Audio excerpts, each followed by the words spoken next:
Hello, friends. Yesterday's story ended on a really low note. The Israelites were under extreme duress, even worse oppression than before Moses, and they had appealed to the Pharaoh with no success. So now they turned against Moses and Aaron and blamed them.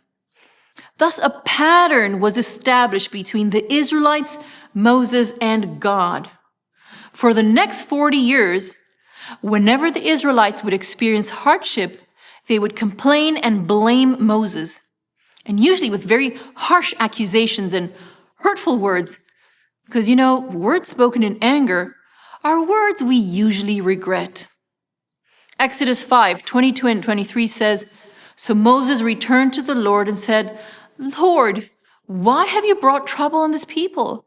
Why is it you have sent me? For since I came to Pharaoh to speak in your name, he has done evil to this people. Neither have you delivered your people at all.'" And that was the second part of the pattern. Moses didn't become reactive towards the people, but instead always turned to God when he was feeling confused or overwhelmed and blamed. You see, in the Jewish mindset, the relationship with God is based on raw expression of one's thoughts and feelings, and questioning God is absolutely accepted as part of that relationship, not the end of it, or something to be avoided. In contrast, the Christian tradition and even Adventism almost promotes being a more passive recipient of suffering, as if questioning God or complaining was a bad thing. In the Psalms, we can see the most vulnerable expressions of oneself towards God during adversity and hardship, because vulnerability creates intimacy.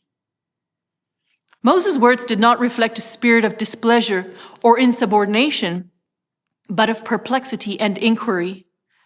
The question and complaint proceeded from a faith that could not understand the dealings of God.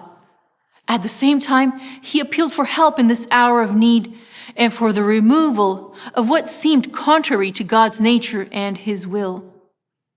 If our prayers and conversations with God are always very well put together, I'm sorry, I would seriously question how genuine they are.